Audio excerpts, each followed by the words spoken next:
പോലീസർ ഒരു അതുൽ ശ്രീധരൻ എന്ന് പറയുന്ന ഒരു ഒരു ഒരു നട്ടലുള്ള ജഡ്ജുണ്ട് മധ്യപ്രദേശ് ഹൈക്കോടതിയിൽ. ഞാൻ അങ്ങനെ തന്നെ പറയും, ഒരു എക്സ്ട്രാ ബോൺ ജഡ്ജ്. അദ്ദേഹം പറഞ്ഞ എന്താണെന്നറിയോ എന്ന് പറഞ്ഞാൽ, ഇയാൾക്ക് നടപടി എടുക്കണമെന്ന് പറഞ്ഞു. അതിനുശേഷം പറഞ്ഞു, to enforce the order of this court I will bring the hell down if need be, I will ensure that it is done എന്ന് പറഞ്ഞാൽ, ഈ എന്താണ് ബ്രിങ് ദ ഹെൽ ഡൗൺ എന്നൊക്കെ പറയുന്നത് കടുത്ത ഭാഷയാണ് കേട്ടോ. ആ കടുത്ത ഭാഷ അടുത്ത കാലത്ത് ഒരു ജഡ്ജി പറഞ്ഞ് നമ്മൾ കേട്ടിട്ടില്ല. അങ്ങനെയാണ്, അങ്ങനെ കടുത്ത ഭാഷയിൽ പറഞ്ഞതുകൊണ്ടാണ് FIR ഉണ്ടായത്. ആ FIR പോലും ഉടായ്പ FIR ആണെന്നാണ് പറയപ്പെടുന്നത്. രാഹുൽ ഈശ്വർ ജഡ്ജിയോട് രാജ്യം കടപ്പെട്ടിരിക്കുന്നു. ആ അതുൽ ശ്രീധരൻ എന്ന ജഡ്ജിയുടെ കാലിൽ തൊട്ട് പ്രണമിച്ച് നമ്മുടെ ഓരോ ഇന്ത്യക്കാരനും പറയാൻ ആഗ്രഹിച്ച കാര്യം പുള്ളിയാണ് പറഞ്ഞത്. ഹാഷ്മി വളരെ ശരിയായി ചൂണ്ടിക്കാണിച്ചതുപോലെ, ഒരിക്കലും ഒരു ജഡ്ജി ഹെൽ എന്നുള്ള വാക്കൊന്നും കോടതിയുടെ, ഒന്ന് ആലോചിച്ച് നോക്കുക, ഹൈക്കോടതിയിലെ ഡിവിഷൻ ബെഞ്ചിലെ ഒരു ജഡ്ജിയാണ്. I will bring the hell down. ഇന്ന് വൈറ്റിനുള്ളിൽ FIR ഇട്ടില്ലെങ്കിൽ DGPക്കെതിരെ കണ്ടംപ്റ്റ് പ്രൊസീഡിംഗും എടുക്കുമെന്ന് പറഞ്ഞു. എല്ലാ പ്രധാനപ്പെട്ട ലീഗൽ പോർട്ടൽസും കൊടുത്തിട്ടുണ്ട്. അതുകൊണ്ടാണ് ആ കേസ് ഉണ്ടായത്. നേരത്തെ പറഞ്ഞ പോലെ എല്ലാവരും പറഞ്ഞവരോട് യോജിച്ചുകൊണ്ട് തന്നെ ഇത് പരംവീര ചക്ര അബ്ദുൽ ഹമീദിന്റെ വിധവയായ റസൂലൻ ബീവിയാണ്. നമ്മുടെ മേജർ ജനറൽ ആയിരുന്ന ചീഫ് ഓഫ് ആർമി സ്റ്റാഫ് ആയിരുന്ന ബിപിൻ റാവത്ത് ഒഫീഷ്യൽ ഡ്രസ്സിൽ ഒരു പരിപാടിക്ക് വന്നപ്പോൾ റസൂലൻ ബീവിയുടെ കാലിൽ തൊട്ട് ചിത്രങ്ങളാണ്. അത് വളരെ വൈറലായിരുന്നു. അതായത് പ്രത്യേകിച്ച് ഒരു ചീഫ് ഓഫ് ആർമി സ്റ്റാഫ് ആ വസ്ത്രത്തിൽ, അതായത് മേധാവിയുടെ വസ്ത്രത്തിൽ വന്ന് ഒരു വിധവയുടെ കാല് തൊട്ട് തൊഴുന്നു, അല്ലെങ്കിൽ നമ്മുടെ രാജ്യത്തിന് വേണ്ടി മരിച്ച ഒരാളുടെ കാല് തൊട്ട് തൊഴുന്നു എന്ന് പറയുന്നത് അതാണ് ഇന്ത്യൻ സംസ്കാരം.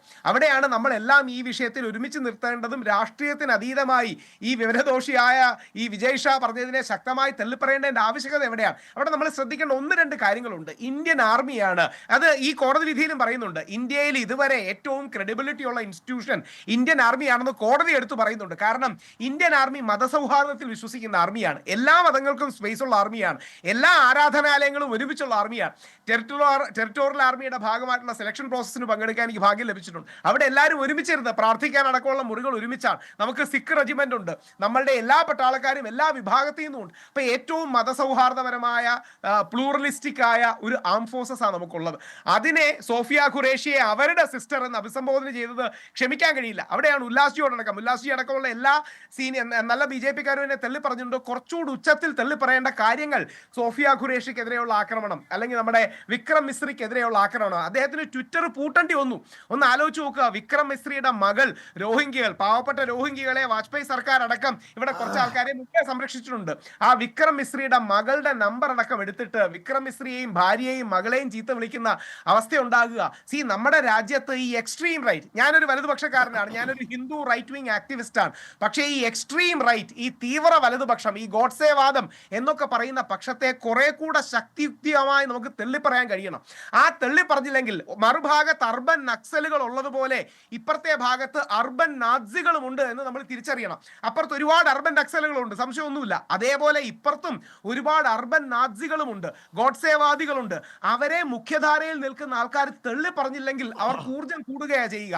നമ്മുടെ ലാലേട്ടനെ രാജ്യദ്രോഹിയാക്കി, അഖിൽ മാരാരെ രാജ്യദ്രോഹിയാക്കി, വേടനെ രാജ്യദ്രോഹിയാക്കി.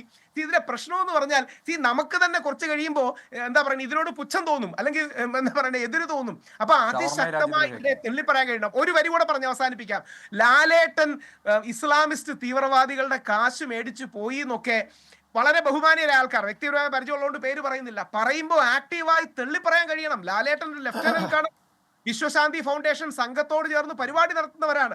ലാലേട്ടൻ PEB മേനോൻ ജിയുമായിട്ട് അടക്കം ഏറ്റവും നല്ല ബന്ധമുള്ള ആളാണ്. അപ്പൊ ലാലേട്ടനെ അല്ലെങ്കിൽ ശ്രീ മോഹൻലാലിനെ സമൂഹ മാധ്യമങ്ങളിൽ അധിക്ഷേപിക്കുമ്പോൾ മുഖ്യധാരയിലെ BJP നേതാക്കൾ വന്ന് തെറ്റാന്ന് പറയണം. ഒരു വരി കൂടെ പറഞ്ഞ് അവസാനിപ്പിക്കുക. ഇത് ശ്രീ AN രാധാകൃഷ്ണൻ ജി ചെയ്തിരുന്നു. AN രാധാകൃഷ്ണൻ ജി മമ്മൂട്ടിയെ ഇതേപോലെ ആക്രമിച്ചപ്പോ, മമ്മൂട്ടിയെ ആക്രമിക്കുന്നത് തെറ്റാണ്, നിങ്ങൾ ചെയ്യരുത്, ശ്രീ AN രാധാകൃഷ്ണൻ ശക്തിയുക്തം പറഞ്ഞിരുന്നു. അതേപോലെ ഉച്ചത്തിൽ ഈ തീവ്ര വലത്, എക്സ്ട്രീം റൈറ്റ്, ഗോഡ്സേവാദികൾ, അർബൻ നാസികൾ, ഈ അർബൻ നക്സലുകളെ പോലെ പ്രശ്നമാകുമ്പോൾ തള്ളി പറയാനുള്ള ഒരു ആർജവം കുമ്മനം ചേട്ടനെ പോലെയോ, അല്ലെങ്കിൽ രാജീവ് ചന്ദ്രശേഖർജിയെ പോലെയോ, അല്ലെങ്കിൽ ഉല്ലാസ് ബാബുജിയെ പോലുള്ളവരെയോ കുറെ കൂടി ഉച്ചത്തിൽ പറയുന്നത് കേൾക്കാനാണ് കക്ഷി രാഷ്ട്രീയ ഭേദമന്യേ സാധാരണ ഇന്ത്യക്കാർ ആഗ്രഹിക്കുന്നത്.